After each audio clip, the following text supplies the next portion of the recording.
মুখ থেকে শোনা ঝরা বাণী, কাজ কর্ম তার হাদিস ও জানি।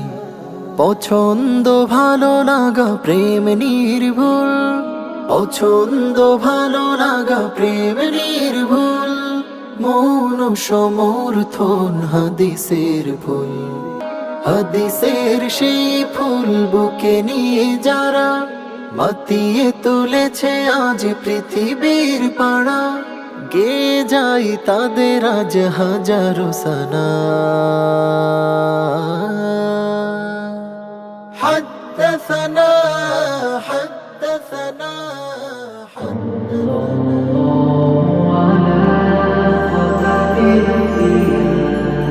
আসসালামু আলাইকুম ওয়া রাহমাতুল্লাহি ওয়া বারাকাতুহু। বিসমিল্লাহ ওয়াল হামদুলিল্লাহ ওয়াস সালাতু ওয়াস সালামু আলা রাসূলিল্লাহ ওয়া বা'দ। উম্মত হিসেবে আমরা আসলেই সৌভাগ্যবান। আল্লাহ সুবহানাহু ওয়া তাআলা সর্বশেষ ও চূড়ান্ত নবী হিসেবে দায়িত্ব দিয়েছেন নবুয়ত ও রিসালাতের প্রিয় নবীজি মুহাম্মদুর রাসূলুল্লাহ সাল্লাল্লাহু আলাইহি ওয়াসাল্লামকে। তাকে এই পৃথিবীতে তিনি দায়িত্ব দিয়েছেন নবুয়ত ও রিসালাতের। রিসালাতের দায়িত্ব দিয়ে দিলেন মহাগ্রন্থ আল কোরআন, আর সেখানেই বললেন তার চারটি গুণাবলীর কথা। ইয়া'মুরুহুম বিল মা'রুফি ওয়া ইয়ানহাহুম আনিল মুনকার। নবীজি আমাদের জন্য সৎ কাজের আদেশদাতা হবেন, অসৎ কাজে বাধা বা নিষেধ করবেন। ওয়া ইউহিল্লু লাহুমুত তাইয়্যিবাত ওয়া ইউহাররিমু আলাইহিমুল খাবায়েস। তার আরো দুইটি বৈশিষ্ট্য, তিনি পবিত্র জিনিসকে বস্তুকে হালাল ঘোষণা করবেন, অপবিত্র নোংরা জিনিসকে তিনি হারাম ঘোষণা করবেন। হালাল এবং হারামের বিষয়ে সিদ্ধান্ত নেওয়ার দায়িত্ব দিলেন আল্লাহ সুবহানাহু ওয়া তাআলা প্রিয় নবীজি মুহাম্মদুর রাসূলুল্লাহ সাল্লাল্লাহু আলাইহি ওয়াসাল্লামকে। আর সেই হালাল ও হারাম আমরা যে গ্রন্থগুলির মাধ্যমে জানছি তা হচ্ছে হাদিসুন নবী সাল্লাল্লাহু আলাইহি ওয়াসাল্লাম। ইলমে হাদিস বিষয়ক দেশের প্রথম Islamic mega reality show BRB নিবেদিত হাদ্দাসানা সিজন 2। প্রিয় দর্শক শ্রোতা, আজকের এই পর্বে আপনাদের সবাইকে স্বাগত জানাচ্ছি আমি মোহাম্মদ হেদায়েতুল্লাহ। অনুষ্ঠানের title sponsor BRB cable industries, powered by BRB hospitals limited, co sponsor MRS industries limited. প্রিয় দর্শক শ্রোতা, আজ অনুষ্ঠিত হতে চলেছে তৃতীয় রাউন্ডের সর্বশেষ পর্ব। সর্বশেষ পর্বের গ্রুপের প্রতিযোগী বন্ধুদের এই আয়োজন। চলুন তবে শুরু করা যাক আজকের এই অনিন্দ সুন্দর প্রতিযোগিতা। আলহামদুলিল্লাহ আলহামদুলিল্লাহ আলহামদুলিল্লাহ। প্রথম ও দ্বিতীয় রাউন্ড পেরিয়ে ফলাফল পর্ব থেকে বিজ্ঞ বিচারকগণ সূক্ষ্ম বিশ্লেষণ করে আমাদের হাতে তুলে দিয়েছিলেন 8 জন প্রতিভাকে। সেই প্রতিযোগীকে তৃতীয় রাউন্ডে বিভক্ত করা হয়েছে আবার চারটি গ্রুপে। এই 8 জন প্রতিযোগীকে 4টি গ্রুপে বিভক্ত করে নামকরণ করা হয়েছে 4টি মহান ইমামের নামানুসারে গ্রুপে বিভক্ত করে। তারই ধারাবাহিকতায় আজকের শেষ পর্বে অর্থাৎ তৃতীয় রাউন্ডের এই শেষ পর্বে পারফর্ম করবে চতুর্থ গ্রুপের প্রতিযোগী বন্ধুরা। আজকের গ্রুপের নামকরণ করা হয়েছে ইমাম ইবনু মাজাহ রাহমাতুল্লাহি আলাইহি নামানুসারে। এই পর্যায়ে স্টেজে আসতে আহ্বান করছি আজকের পর্বে টাঙ্গাইলের বন্ধু আফতাবুর রহমান বিন ফারুক আহমদ। আসসালামু আলাইকুম ওয়া রাহমাতুল্লাহি ওয়া বারাকাতুহু। ওয়ালাইকুম আসসালাম ওয়া রাহমাতুল্লাহি ওয়া বারাকাতুহু। ফারুক আহমদ আপনার আব্বুর নাম? জি, মাশাআল্লাহ। কি করেন তিনি? তিনি ব্যবসা করেন। মাশাআল্লাহ, আল্লাহ বারাকা দিন। তো আফতাবুর রহমান আমরা যাব ইনশাআল্লাহ। আরেকজন প্রতিদ্বন্দ্বীকে ডেকে নিতে, কেমন? ইনশাআল্লাহ। ইনশাআল্লাহ। এবার আফতাবুর রহমানের বিপরীতে আরেকজন প্রতিযোগীকে ডেকে নিচ্ছি, শক্ত প্রতিভা এবারের এই আসরের ময়মনসিংহের বন্ধু মুজাহিদুল ইসলাম মুবাশশির। রাসূলের সাহাবারা সেই আসসালামু আলাইকুম ওয়া রাহমাতুল্লাহি ওয়া বারাকাতুহু। ওয়ালাইকুম আসসালাম ওয়া রাহমাতুল্লাহি ওয়া বারাকাতুহু। আহলান ওয়া সাহলান। সুস্বাগতম জানাচ্ছি চমৎকার আয়োজনে। এখন কিন্তু তৃতীয় রাউন্ডের আজকের শেষ পর্ব, রাইট? জি, ইনশাআল্লাহ ভালো কিছু আশা করব। ঠিক আছে, ইনশাআল্লাহ। ওকে, ডেকে নেওয়া যাক আজকের পর্বের বিজ্ঞ বিচারক প্যানেল এবং আমন্ত্রিত সম্মানিত অতিথিকে। আসন গ্রহণ করবার জন্য বিনয়ের সাথে অনুরোধ করছি বিজ্ঞ বিচারক প্যানেল, আমন্ত্রিত অতিথিকে। حدثنا حدثنا حدثنا حدثنا আলহামদুলিল্লাহ, ইতোমধ্যে আলোকিত এই মঞ্চে 3 জন বিজ্ঞ বিচারক আসন গ্রহণ করেছেন এবং আমন্ত্রিত অতিথিও এর মধ্যে আসন গ্রহণ করেছেন। এবার পরিচয়। শুরুতেই রয়েছেন ফজিলাতুল উস্তাজ শেখ শাহ মোহাম্মদ ওয়ালিউল্লাহ হাফিজাহুল্লাহ, অনারেবল খতিব, সুবহানবাগ জামে মসজিদ, ঢাকা। আসসালামু আলাইকুম ওয়া রাহমাতুল্লাহি ওয়া বারাকাতুহু। ওয়ালাইকুম আসসালাম ওয়া রাহমাতুল্লাহি ওয়া বারাকাতুহু। ফদিলাতুল উস্তাদ শেখ ডক্টর মুহাম্মদ হিফজুর রহমান হাফিজাহুল্লাহ, অনারেবল প্রিন্সিপাল, তামিরুল মিল্লাত কামিল মাদ্রাসা, টঙ্গী শাখা, ঢাকা। আসসালামু আলাইকুম ওয়া রাহমাতুল্লাহি ওয়া বারাকাতুহু। ওয়ালাইকুম আসসালাম ওয়া রাহমাতুল্লাহি ওয়া বারাকাতুহু। সাতার কুল নূর মুহাম্মদ সিনিয়র মাদ্রাসার সুযোগ্য প্রিন্সিপাল ফদিলাতুল উস্তাদ শেখ মাওলানা মুশাররফ হোসেন হাফিজাহুল্লাহ। আসসালামু আলাইকুম ওয়া রাহমাতুল্লাহি ওয়া বারাকাতুহু। ওয়ালাইকুম আসসালাম ওয়া রাহমাতুল্লাহি ওয়া বারাকাতুহু। বিজ্ঞ বিচারক ত্রয় আপনাদেরকে তৃতীয় রাউন্ডের সর্বশেষ পর্বে সুস্বাগতম জানাচ্ছি। পরিচিত হয়েছি বিজ্ঞ বিচারক প্যানেলের সাথে। এবার আমন্ত্রিত অতিথি হিসেবে সিজন 1 এর দুর্দান্ত পারফরম্যান্সের পরিবেশনকারী প্রতিযোগী আশরাফুল ইসলাম, সিরাজগঞ্জের এ প্রতিভা। আসসালামু আলাইকুম ওয়া রাহমাতুল্লাহি ওয়া বারাকাতুহু। ওয়ালাইকুম আসসালাম ওয়া রাহমাতুল্লাহি ওয়া বারাকাতুহু। আহলান ওয়া সাহলান। প্রিয় দর্শক শ্রোতা, ইতিমধ্যে আমরা পরিচিত হয়েছি আজকের পর্বে অংশ নিতে যাওয়া 2 জন প্রতিযোগী, 3 জন বিজ্ঞ বিচারক, 1 জন আমন্ত্রিত অতিথির সাথে। সবকিছুই যেহেতু প্রস্তুত ইলমে হাদিসের এই আঙিনা। এবার শুরু করা যাক আজকের পর্বের প্রথম সেগমেন্ট, হুজ্জিয়াতুল হাদিস বা হাদিসের মাধ্যমে দালিলিক প্রামাণিকতা সেগমেন্ট।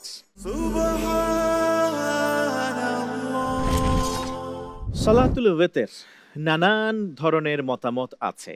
1 রাকাত নাকি 3 রাকাত, 5 রাকাত নাকি 7 রাকাত ইত্যাদি নানান মতভেদ থাকা সত্ত্বেও যে বিষয়টি নিয়ে আজকে আমরা আলোচনা শুনবো সেটি হচ্ছে সালাতুল ওয়েতের যে আমরা পড়ি ওয়াজিব বলেছেন ওলামায়ে কেরাম, এটা কোথায় আছে, কোরআনে নাকি হাদিসে? যদি কোরআনে না থাকে তাহলে এটা আমরা কেন করছি, আর যদি করেই থাকি তাহলে এটা কার মাধ্যমে প্রমাণিত হয়েছে? যদি আমরা বলে থাকি এটা হাদিসের মাধ্যমে, আল্লাহ রসুলের আদর্শ থেকে আমরা জেনেছি, তাহলে অবশ্যই আমরা যারা হাদিসকে অস্বীকার করছি তাদের জন্য প্রশ্ন রয়েই গেল। আমরা একদিক থেকে সালাতুল ওয়েতের 1 রাকাত আদায় করি কিংবা 3 বা 7, 5 রাকাত আদায় করি না কেন, আমরা আমাদের মনের অজান্তেই কিন্তু হাদিসকে গ্রহণ করেছি, অথচ মুখে বলে বেড়াচ্ছি আমরা হাদিস মানি না। আজকের গুরুত্বপূর্ণ বিষয় সালাতুল ওয়েতের, এর উপরে শুরু করা যাক প্রথম প্রতিভাকে দিয়ে। প্রথম প্রতিভা আফতাবুর রহমান, আপনি আলোচনা করবেন সালাতুল ওয়েতের সংক্রান্ত বিষয়ে। কেমন মহাগ্রন্থ আল কোরআন এবং হাদিসের আলোকে আপনি প্রমাণ করবেন যে এই 3 রাকাত বা 1 রাকাত যেই বিতিরই পড়ি না কেন আমরা এটি শরিয়া সম্মত। এই বিষয়ে আপনি কথা বলুন। আলহামদুলিল্লাহ কাফা ওয়া সালামুন আলা ইবাদিহিল্লাযীনা ইসতাফা, আম্মা বা'দ। قال الله تعالى أعوذ بالله من الشيطان الرجيم وأقيموا الصلاة وآتوا الزكاة واركعوا مع الراكعين. وعن جابر بن عبد الله رضي الله عنهما أن النبي صلى الله عليه وسلم قال من لم يوتر فليس منا. رواه ابن ماجه. আলহামদুলিল্লাহ, আল্লাহ সুবহানাহু ওয়া তাআলা কুরআনে উল্লেখ করেছেন লাকাদ কানা লাকুম ফি রাসূলিল্লাহি উসওয়াতুন হাসানাহ, অর্থাৎ আল্লাহর রাসূলের মধ্যে তোমাদের জন্য রয়েছে উসওয়া হাসানা, উত্তম আদর্শ। আল্লাহ সুবহানাহু ওয়া তাআলা অন্য এক সূরা হাশরের মধ্যে উল্লেখ করেছেন ওয়া মা আতাকুমুর রাসূলু ফাখুযুহু, রাসূল তোমাদেরকে যা দেয়, যা নির্দেশ করে তা তোমরা গ্রহণ করো। ওয়া মা নাহাকুম আনহু ফান্তাহু, এবং যা থেকে বিরত থাকতে বলে সেটা থেকে বিরত থাকো। উপরোক্ত 2টি আয়াত দ্বারা আমরা যেটা বুঝতে পারি যে রাসূল সাল্লাল্লাহু আলাইহি ওয়াসাল্লাম নবুয়ত লাভ করার পরে আমাদেরকে যে বিষয় আদেশ দিবেন, যে বিষয় থেকে নিষেধ করবেন সেটা গ্রহণ করতে হবে, সেটা থেকে বিরত থাকতে হবে। এজন্য রাসূল সাল্লাল্লাহু আলাইহি ওয়াসাল্লামের পুরো জীবন যদি আমরা গবেষণা করি, পড়াশোনা করি তার কাজকর্মের উপরে, তাহলে একটা বিষয় দেখতে পারি যে সালাতুল ভিতর তিনি আদায় করতেন, অথচ এই সালাতুল ভিতর পুরো কোরআনে উল্লেখ নেই। রাসূল সাল্লাল্লাহু আলাইহি ওয়াসাল্লামের জীবনের প্রতি লক্ষ্য করলে আরও দেখা যায় যে তিনি সফর অবস্থায়ও সালাতুল ভিতর আদায় করতেন, অথচ সফর অবস্থায় ফরজ সালাতকেও সংক্ষিপ্ত করা হয়েছে। এই জন্যে এই গবেষণা থেকে যেটা বোঝা যায় যে সালাতুল ভিতরের গুরুত্ব অত্যাধিক। অধিকাংশ ওলামায়ে কেরাম এটাকে ওয়াজিব বলে উল্লেখ করেছেন, অথচ এটা কোরআনে নেই। এই জন্য আব্দুল্লাহ ইবনে ওমর রাদিয়াল্লাহু আনহুমাকে জিজ্ঞেস করা হয়েছিল যে আমরা কোরআনে বিভিন্ন সালাতের কথা দেখতে পাই, সালাতুল খাউফ ইত্যাদি সালাতের কথা দেখতে পাই, আবার কিছু কিছু সালাতের কথা দেখতে পাই না। সেগুলোর ব্যাপারে হুকুম কি? তখন ইবনে ওমর রাদিয়াল্লাহু আনহুমা বলেছিলেন যে আমরা প্রথমে অজ্ঞ ছিলাম, এরপর রাসূল সাল্লাল্লাহু আলাইহি ওয়াসাল্লাম আমাদের মাঝে আসলেন, আমাদেরকে দিন শেখালেন, কোরআন শেখালেন। আমরা ইতিমধ্যে অনেক কিছুই শিখে ফেললাম আল্লাহ সুবহানাহু ওয়া তাআলার প্রেরিত নবীর মাধ্যমে। এই জন্যে যদি কেউ বলে যে কোরআন ছাড়া হাদিস ছাড়া শুধু কোরআন মানতে চাই, তাহলে সেক্ষেত্রে বলা হবে সালাতুল ভিতর কোরআনে কোথায় উল্লেখ রয়েছে, অথচ ইসলামী ধর্মে সালাতুল ভিতর অত্যন্ত গুরুত্বপূর্ণ একটি বিধান। যদি হাদিসকে বাদ দেওয়া হয় তাহলে ইসলামের বড় বড় মৌলিক বিষয়গুলো ঝরে পড়ে যাবে, যেগুলো কোরআনে উল্লেখ নেই। এক্সাম্পল হিসাবে যদি আমি বলি যে আমি যদি এমন এক ব্যক্তিকে একটা মোবাইল স্মার্টফোন দেই যে স্মার্টফোন সম্পর্কে কোনো কিছু জানে না, আমি যদি তাকে ফোনটা দেই তাহলে স্বভাবতই সে আমাকে জিজ্ঞেস করবে যে এটা আমি কীভাবে ব্যবহার করব। অনুরূপ আল্লাহ সুবহানাহু ওয়া তাআলা রাসূল সাল্লাল্লাহু আলাইহি সাল্লামকে জীবন পরিচালনাকারী একটা গ্রন্থ দান করলেন। এই গ্রন্থ যখন তিনি মানুষকে শিক্ষা দিলেন, স্বভাবতই মানুষ জিজ্ঞেস করবে যে আমরা এই গ্রন্থ কিভাবে পড়ব, কিভাবে আমাদের জীবন পরিচালনা করব।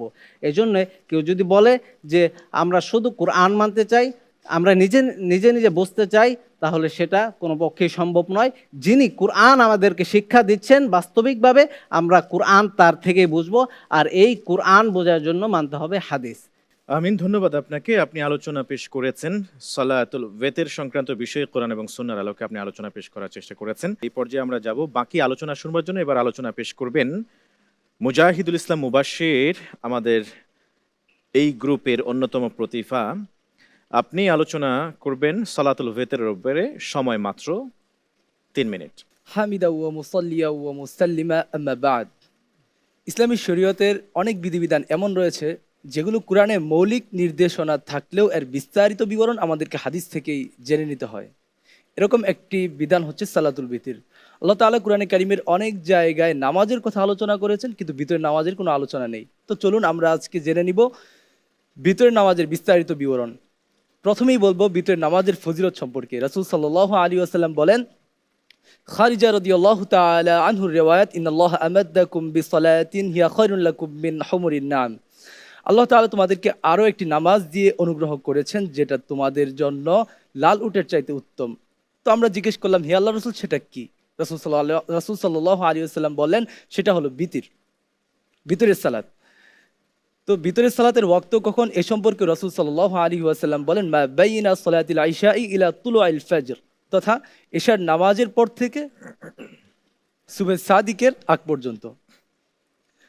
এরপর রাসূল সাল্লাল্লাহু আলাইহি ওয়াসাল্লাম আরেক জায়গায় বলেন, ইবনে ওমর রাদিয়াল্লাহু তাআলা আনহু রিওয়ায়াত, তোমরা রাতের নামাজসমূহের মধ্যে সর্বশেষ নামাজ আদায় করবে ভিতর।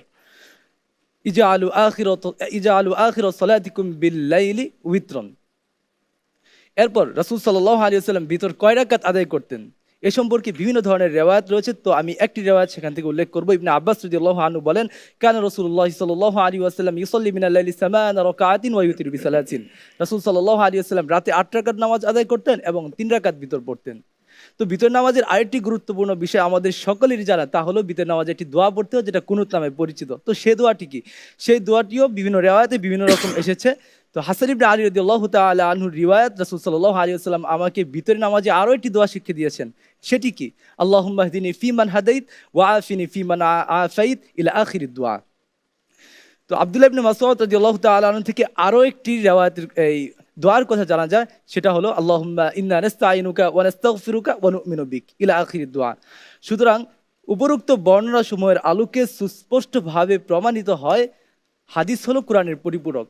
হাদিসকে বাদ দিয়ে যথাযথভাবে কোরআন অনুধাবন করা, কোরআনে বর্ণিত বিধিবিধান সমূহের আমলি রূপরেখা জানা এবং পূর্ণাঙ্গ ইসলামী শরীয়তের কল্পনা করা সম্ভব নয়। তাই আমাদের কি কোরআন এবং হাদিস উভয়টিকে আঁকড়ে ধরতে হবে, কোনো একটিকে অস্বীকার করার সুযোগ নেই। আল্লাহ তাআলা আমাদের সকলকে তৌফিক দান করুন, আমিন। ধন্যবাদ আপনাকে। চমৎকার আলোচনা করছিলেন কোরআন এবং সুন্নাহ হাদিসের আলোকে। আমরা এই বিষয়ে আমাদের বিজ্ঞ বিচারক সম্মানিত শেখ শাহ মোহাম্মদ ওয়ালিউল্লাহ হাফেজাহুল্লাহর কাছে জানতে চাইব বিস্তারিত। সংক্ষেপে যদি আপনি একটু তুলে ধরতেন। আলহামদুলিল্লাহ, আমরা দুই প্রতিযোগীর কাছ থেকে যথার্থই শুনেছি। আলহামদুলিল্লাহ, ওরা চেষ্টা করেছে আমাদের সামনে প্রমাণ করতে কোরআন আল কারীম এর ব্যাখ্যা এবং বাস্তব আমল করার পদ্ধতি হিসেবে সুন্নায় রাসূলুল্লাহ সাল্লাল্লাহু তাআলা আলাইহি ওয়াসাল্লাম সালাতুল উইতর এবং আমাদেরকে নিজে করেছেন, আদেশ করেছেন। যদিও এটা জানা উচিত যে সালাতুল উইতর এর ব্যাপারে দুইটি বিখ্যাত অভিমত, এটা সুন্নাহ মুআক্কাদা না ওয়াজিব। তবে হ্যাঁ, ওয়াজিব এর পক্ষে অনেকগুলো দলিল রয়েছে। আমি ব্যক্তিগতভাবে ওয়াজিব হিসেবে এই অভিমতটাকে সম্মান করি। সুন্নাহ মুআক্কাদা এটা একটি অভিমত রয়েছে।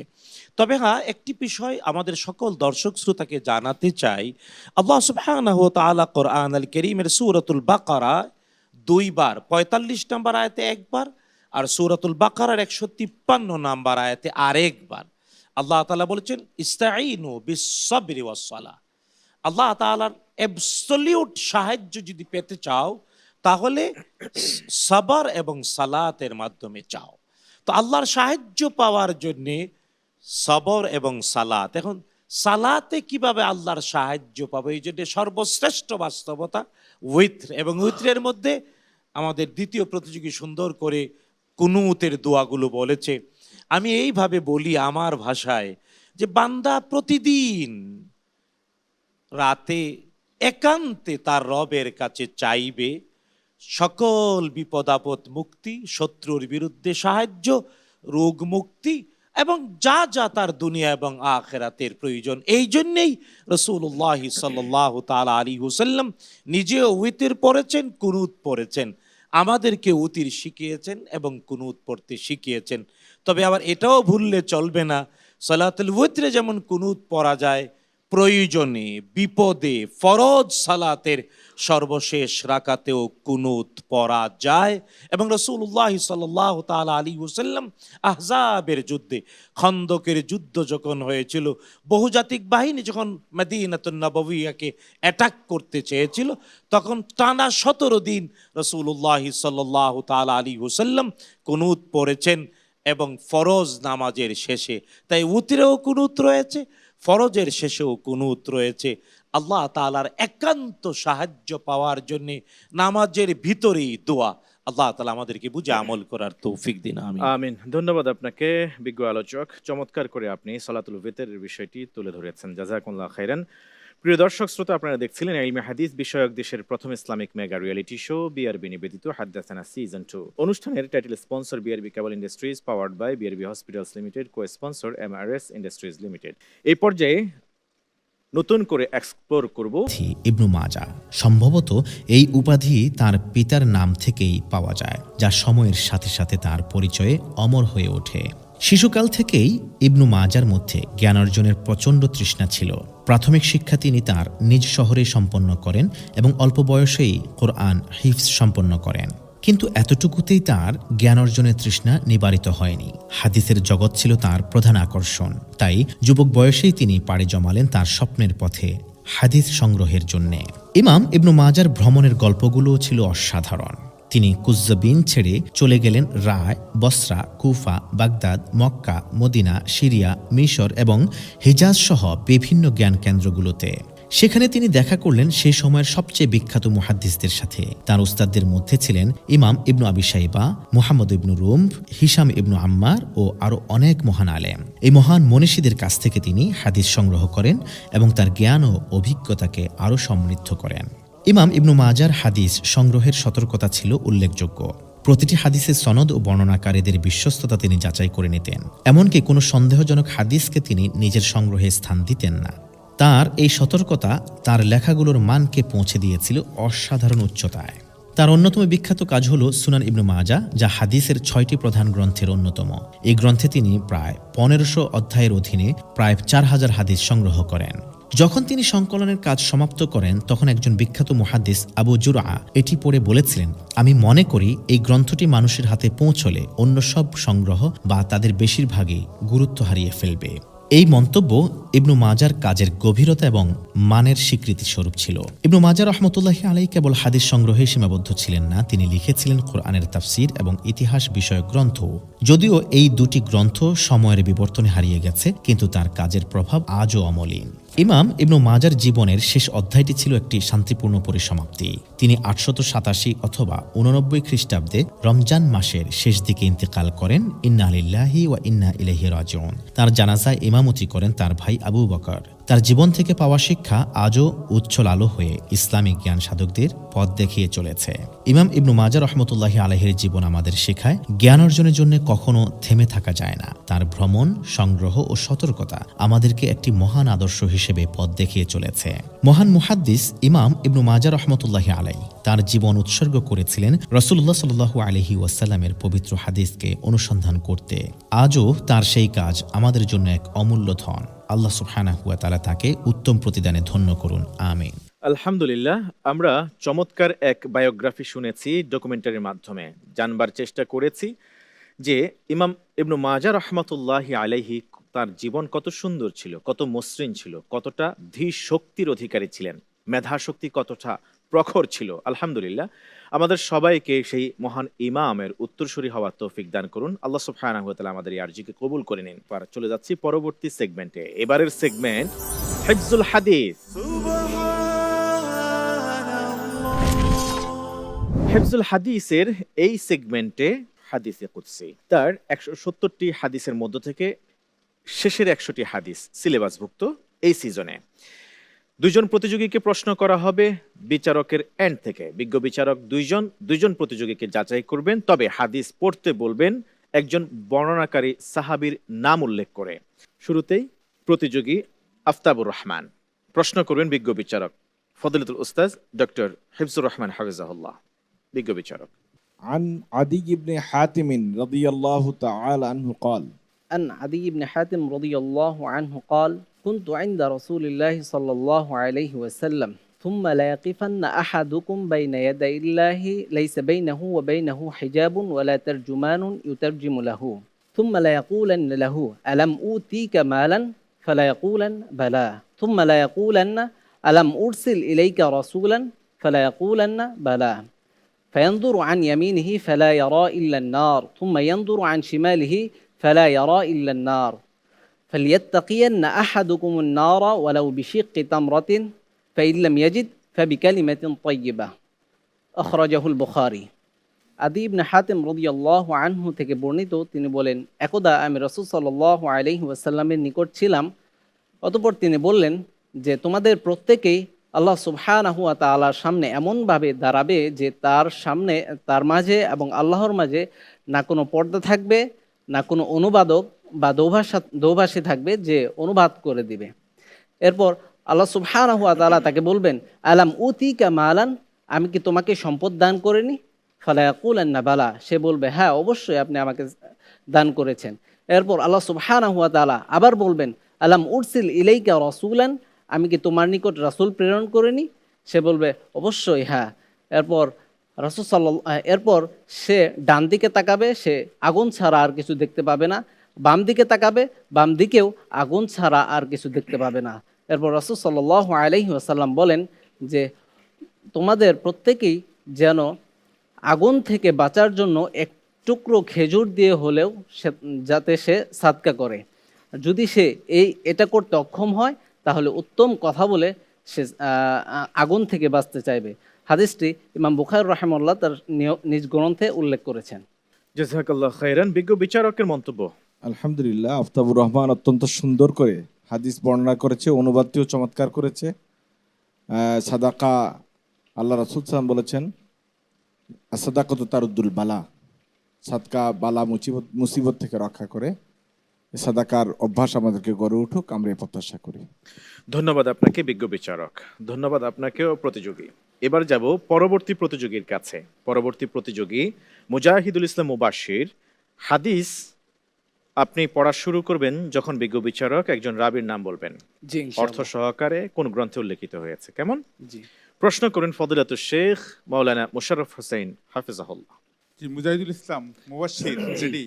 عن ابن عباس رضي الله تعالى عنه قال عن ابن عباس رضي الله تعالى عنه قال قالت قريش للنبي صلى الله عليه وسلم ادع لنا ربك أن يجعل لنا الصفا ذهبا ونؤمن بك قال وتفعلون قالوا نعم قال فدعا فأتاه جبريل عليه السلام فقال ইন্না রাব্বাকা আযযা ওয়া জাল্লা ইয়াকরাউ আলাইকা আসসালাম ওয়া ইয়াকুলু লাক ইন শি'তা আসবাহা লাহুমুস সাফা যাহাবান ফামান কাফারা বা'দা যালিকা মিনহুম আযাবতুহু আযাবান লা উআযিবুহু আহাদান মিনাল আলামিন ওয়া ইন শি'তা ফাতাহতু লাহুম বাবাত তাওবাতি ওয়ার রাহমা ক্বালা বাল বাবুত তাওবাতি ওয়ার রাহমা রাওয়াহু আহমদ ওয়াল হাদিসু সহিহ।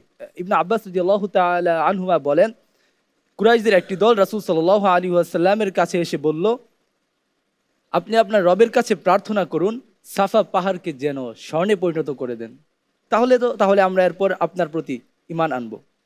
রাসূল সাল্লাল্লাহু আলাইহি ওয়াসাল্লাম বললেন, আসলেই কি তোমরা ঈমান আনবে? তারা বলল, হ্যাঁ। রাসূল সাল্লাল্লাহু আলাইহি ওয়াসাল্লাম দোয়া করলেন। জিবরাইল আলাইহিস সালাম আসলেন, এসে বললেন, আপনার রব আপনাকে সালাম জানিয়েছেন এবং আপনাকে বলেছেন যদি আপনি চান তাহলে সাফা পর্বত স্বর্ণে পরিণত হয়ে যাবে, কিন্তু এর পরে যদি কেউ তাদের থেকে কুফরি করে আমি এমন শাস্তি দিব যে শাস্তি এর পূর্বে অন্য কোনো জাতিকে দেয়নি। আর যদি আপনি চান তাহলে আমি তাদের জন্য তওবা এবং রহমতের দরজা খোলা রাখবো। রাসূল সাল্লাল্লাহু আলাইহি ওয়াসাল্লাম বললেন, সাফা পাহাড় স্বর্ণে পরিণত করা লাগবে না, আপনি তওবা এবং রহমতের দরজাই খোলা রাখেন। হাদিসটি ইমাম আহমদ রাহিমাহুল্লাহ তাআলা তার মুসনাদ গ্রন্থে রিওয়ায়াত করেছেন, আর হাদিসের মান হলো সহিহ। মাশাআল্লাহ, আমরা শুনলাম উপস্থাপিত হাদিস তার অর্থ সহকারে। বিজ্ঞ বিচারক। আলহামদুলিল্লাহ, আমাদের প্রতিযোগী অত্যন্ত সুন্দরভাবে সনদসহ হাদিসটি মুখস্থ উনি এখানে আমাদের সামনে তেলাওয়াত করলেন এবং সুন্দরভাবে অনুবাদ করলেন। এবং অনুবাদের মধ্যে যে জিনিসটা তার মুখ থেকে এসেছে সেটা হলো এই, আল্লাহ রাসূল সাল্লাল্লাহু আলাইহি সাল্লাম তওবা করাকেই সবচেয়ে বেশি গুরুত্ব দিয়েছেন।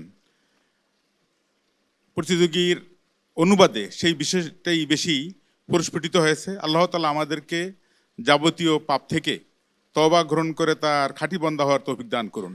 আমিন আমিন। আল্লাহ সুবহানাহু ওয়া তাআলার কাছে মাহে রমজানের এই শুভক্ষণে, শুভরাত্রিতে ক্ষমা চাই। আল্লাহ তাআলা আমাদের জীবনের সব গুনাহ খাতা ক্ষমা করে দিন। ধন্যবাদ বিজ্ঞ বিচারক। ধন্যবাদ জানাচ্ছি প্রতিযোগীকে চমৎকার করে হাদিস উপস্থাপন করবার জন্য। জাযাকুমুল্লাহ খায়রান। প্রিয় দর্শক শ্রোতা, এগিয়ে চলেছে ইলমে হাদিস বিষয়ক দেশের প্রথম Islamic mega reality show BRB নিবেদিত হাদ্দাসানা সিজন 2। অনুষ্ঠানের title sponsor BRB cable industries, powered by BRB hospitals limited, co sponsor MRS industries limited. এই পর্যায়ে আমরা জেনে নেব জনতার জিজ্ঞাসা। চলুন জেনে নেওয়া যাক আজকের এই পর্বে হাদ্দাসানার কাছে জনতার জিজ্ঞাসা কোনটি। আসসালামু আলাইকুম রহমতুল্লাহ। আমি মোহাম্মদ জয়নুল আবেদিন, আমার দেশের বাড়ি রাজশাহীতে। আমাদের ইসলাম কোরআন হাদিসে বলা আছে প্রতিবেশীর হক সম্পর্কে গুরুত্ব অনেক আরোপ করেছে, কিন্তু বর্তমান প্রেক্ষাপটে দেখি যে আপনার মূলত শহর জীবনযাপনে একজন আর একজন প্রতিবেশীর সঙ্গে পরিচয় হয়ে ওঠে না এবং কে কি অবস্থা কারো খোঁজ কেউ রাখে না। এই অবস্থাতে প্রতিবেশীর হক আসলে শহর জীবনযাপন কেন্দ্রে এদের যে আসলে হক আদায় করতে পারছে না, নাকি এখান থেকে এরা বঞ্চিত হচ্ছে, এই বিষয়ে আমার জিজ্ঞাসা। চমৎকার। প্রতিবেশীর হক। আল্লাহ রসুল প্রতিবেশীর হক নিয়ে এত কথা বলতেন, এত নসিহা করতেন, কখনো কখনো কেউ তো ভাবতেন যে আল্লাহ রসুল সাল্লাল্লাহু আলাইহি ওয়াসাল্লাম না জানি তাদেরকে উত্তরাধিকার বানিয়ে দেন। প্রতিবেশীর হক আদায় করতে বলা হয়েছে, কিন্তু আমরা একই বিল্ডিং এ অনেক পরিবার থাকি, পাশের ফ্ল্যাটে কি হচ্ছে তাই জানি না, হক আদায় করবো কোত্থেকে? জনতার জিজ্ঞাসা তো সেটাই, আসলে আমাদের হক আদায় করা হচ্ছে নাকি কি হচ্ছে? জানার জন্য যাব হাদ্দাসানার ফ্যামিলির কাছে। বিজ্ঞ আলোচক ফজলাতুল শেখ ওয়ালিউল্লাহ হাফিজাহুল্লাহ, জবাব কি হবে? প্রতিবেশী তার অধিকার অবশ্যই আদায় করতে হবে। হ্যাঁ, প্রতিবেশী ইমানদার হলে তার অধিকার এক, ইমানদার না হলে তার প্রতিবেশী হিসাবে অধিকার। আর যদি আত্মীয় হয় তাহলে আত্মীয় এবং প্রতিবেশী এবং ইমানদার এই সব কয়টি হক অবশ্যই আদায় করতে হবে। এটা ঈমানের সাথে জড়িত। তার মানে প্রতিবেশী না চাইতেই তার হক আদায় করবে, না চাইতেই তার প্রয়োজনটা পূর্ণ করবে। আল্লাহ তাআলা করিম, কারণ তিনি না চাইতেই দান করেন। আর হ্যাঁ, প্রতিবেশীর হক এতটাই যে জিবরিল আলাইহিস সালাতু ওয়াস সালাম বিশ্বনবী সাল্লাল্লাহু তাআলা আলাইহি ওয়াসাল্লামকে বারবার ওসিয়ত করেছেন। রাসূলুল্লাহ সাল্লাল্লাহু আলাইহি ওয়াসাল্লাম বলেছেন, লাকাদ আউসানি জিবরিল আনিল জার। আমাকে জিবরিল আলাইহিস সালাম প্রতিবেশীর ব্যাপারে এতটা নসিহত করেছেন। হাত্তা জানান্তু, আমারও ধারণা, বিশ্বনবী বলছেন, আমারও ধারণা হয়ে গিয়েছিল যে আল্লাহ তাআলা প্রতিবেশীকে মিরাসের অংশ দিয়ে দেন কিনা।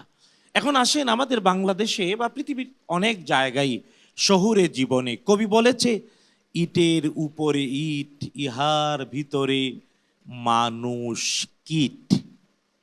আর তাই প্রতিবেশীকে কেউ চিনে না, খোঁজখবর নেয় না। না, মানুষ সামাজিক জীব, সমাজবদ্ধ জীবন যাপন করাটা ইসলাম শিখায়, আর মানুষ মানুষের অধিকার আদায় করাটা ইবাদতের অংশ।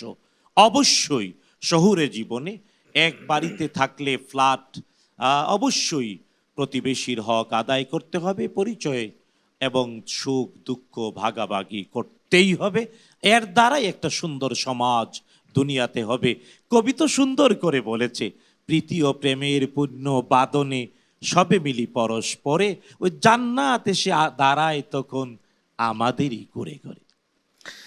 চমৎকার চমৎকার করে বলছিলেন প্রিয় দর্শক। জনতার জিজ্ঞাসার জবাবে ফদিলাতুল শেখ শাহ মোহাম্মদ ওয়ালিউল্লাহ হাফেজাহুল্লাহ, আল্লাহ তাআলা তার ইলমে আরো বারাকা দিন। আশা করছি দর্শক আপনি আপনার প্রশ্নের জবাব যথাযথ পেয়েছেন। জাযাকুমুল্লাহ খাইরান। তাহলে চলে যাওয়া যাক এবার আজকের পর্বের সর্বশেষ সেগমেন্টে, প্রশ্নোত্তরে ইলমুল হাদিস। এই সেগমেন্টে তিনটি গ্রন্থ ওয়াবিহি ক্বালা হাদ্দাসানা প্রকাশন থেকে প্রকাশিত সিলেবাস দেয়া হয়েছে। প্রশ্নোত্তরে মিশকাতুল মাসাবিহ, ইলমে হাদিসের বাতিঘর এবং হাদিস পরিচিতি সংরক্ষণ ও সংকলন। এই তিনটি গ্রন্থ থেকে প্রতিযোগীদেরকে 5টি করে প্রশ্ন করা হবে। প্রত্যেকটি প্রশ্নের সাথে থাকবে মাল্টিপল চয়েস 4টি করে অপশনস এবং সময় বরাদ্দ আছে প্রতিটি প্রশ্নের জন্য আধা মিনিট করে। শুরু করা যাক প্রথম প্রতিযোগীকে দিয়ে। প্রতিযোগী আফতাবুর রহমান, রেডি? ইনশাআল্লাহ। ইনশাআল্লাহ শুরু করা যাক। আফতাবুর রহমানের জন্য প্রথম প্রশ্ন। রাসূলুল্লাহ সাল্লাল্লাহু আলাইহি ওয়াসাল্লাম ওমর ইবনুল খাত্তাব রাদিয়াল্লাহু তাআলা আনহুকে যাকাত উসুল করার জন্য পাঠালে কোন সাহাবী যাকাত আদায় করতে অস্বীকার করেছিলেন? হাতিব ইবনু আমর, খালিদ ইবনু ওয়ালিদ, সাফওয়ান ইবনু উমাইয়া, বারা ইবনু মালিক রাদিয়াল্লাহু আনহু। যে আমি উত্তর হিসেবে বেছে নিচ্ছি খ, খালিদ ইবনুল ওয়ালিদ রাদিয়াল্লাহু আনহু। খালিদ ইবনুল ওয়ালিদ রাদিয়াল্লাহু তাআলা আনহু লক করব? ইনশাআল্লাহ। লক করে দেহ অপশন খ। বাকি দুইজনের নাম কি? একজনের নাম হচ্ছে ইবনুল জামিল, আর একজনের নাম হচ্ছে আব্বাস রাদিয়াল্লাহু আনহু। আপনার এই উত্তরটি সঠিক হয়েছে, আলহামদুলিল্লাহ। আলহামদুলিল্লাহ। আপনার জন্য দ্বিতীয় প্রশ্ন। আব্দুল্লাহ ইবনে মাসউদ রাদিয়াল্লাহু তাআলা আনহুর সাথে একই সময়ে অপর কোন সাহাবী ইসলাম গ্রহণ করেছিলেন? আবু যার আল গিফারি, সাঈদ ইবনু যায়েদ, উসমান ইবনু আফফান, ওমর ইবনুল খাত্তাব রাদিয়াল্লাহু আনহু। কোনজন?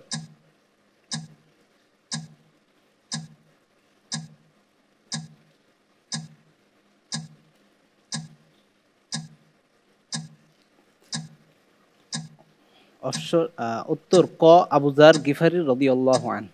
ফাইনাল? ইনশাআল্লাহ। লক করে দেখো অপশন ক। সঠিক নাকি বেঠিক জানার আগে যাব প্রতিদ্বন্দ্বী প্রতিভার কাছে। আপনি বলুন কোনটি হবে? উত্তর হবে খ, সাঈদ ইবনু যায়েদ রাদিয়াল্লাহু আনহু। আপনার বলা উত্তরটি সঠিক হয় না। আলহামদুলিল্লাহ আলা কুল্লি হাল। আলহামদুলিল্লাহ, সঠিক উত্তর অপশন খ, সাঈদ ইবনু যায়েদ রাদিয়াল্লাহু আনহু। Well done. আপনার জন্য তৃতীয় প্রশ্ন।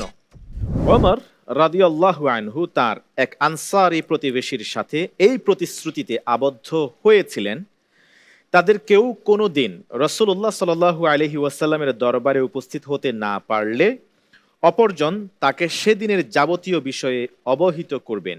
এই আনসারী সাহাবীর নাম কি ছিল? উতবা ইবনে মালিক রাদিয়াল্লাহু আনহু। অপশন ক, সাদ ইবনু রাবি', খ উতবান ইবনু মালিক, আবু মাসউদ আল বদরি, ঘ তামিম ইবনু যায়েদ রাদিয়াল্লাহু আনহু। ফাইনাল আপনার এটা না?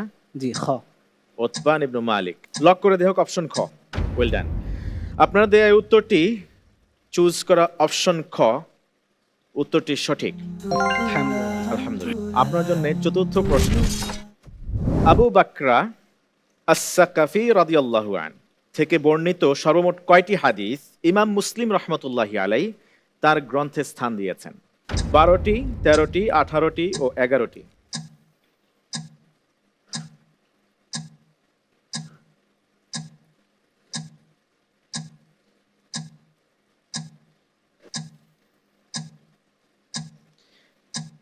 জি, উত্তর খ 13টি। Full and final? জি ইনশাআল্লাহ। You can change. প্রতিদ্বন্দ্বী, কারেক্ট অ্যান্সার? উত্তরটি সঠিক হয়নি।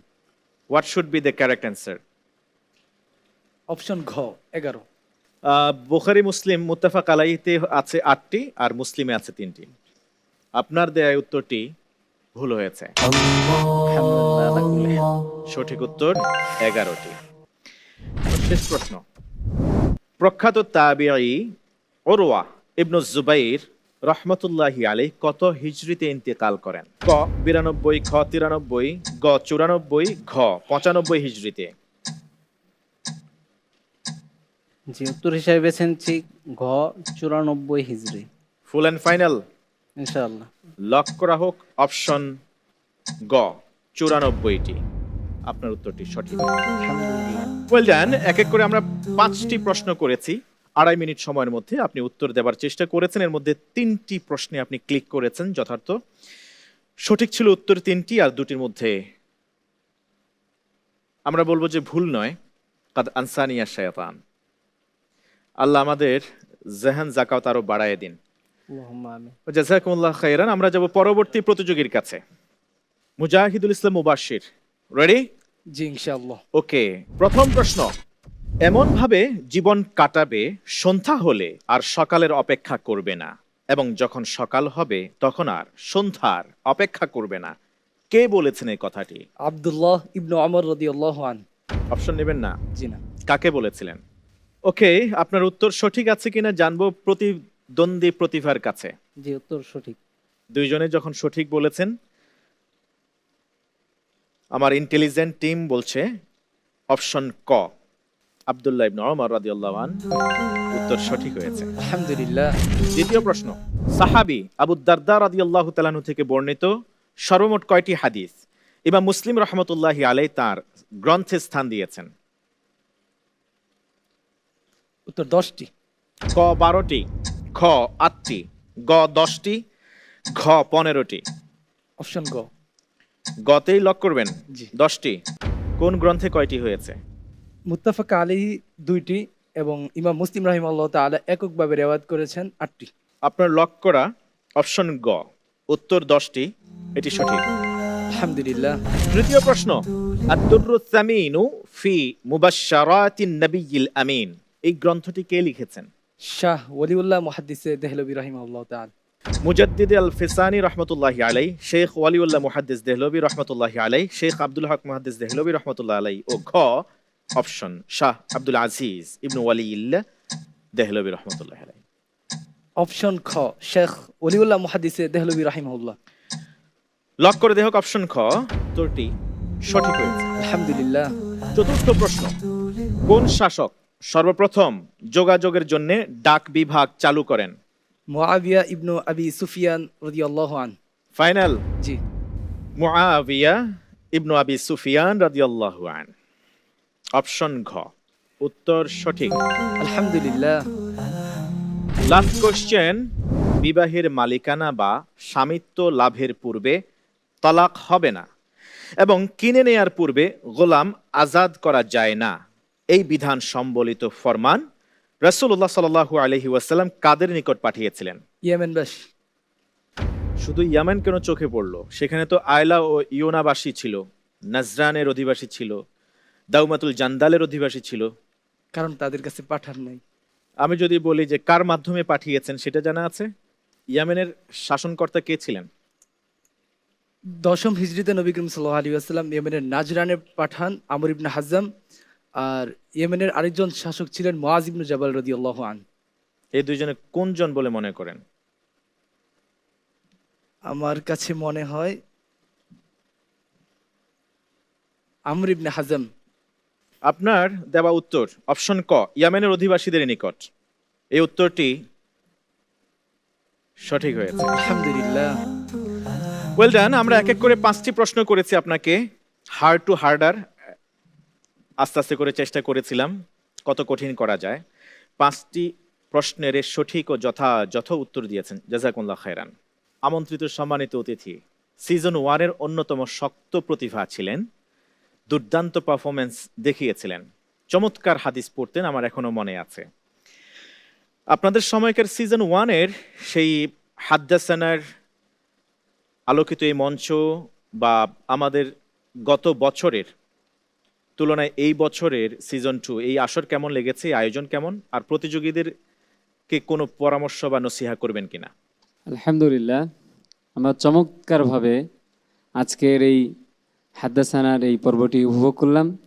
আমি দেখতে পাচ্ছি প্রতিযোগীদের যেই পারফরমেন্স দুর্দান্ত ছিল, অনবদ্য পারফরমেন্স ছিল, যেখানে আমরা গত সিজন থেকে এই সিজন 2-তে কিছু নতুন সংযোজন হয়েছে। তার মধ্যে বিষয়ভিত্তিক বক্তৃতা বা দুর্দান্ত পারফরমেন্স হয়েছে আমরা দেখেছি।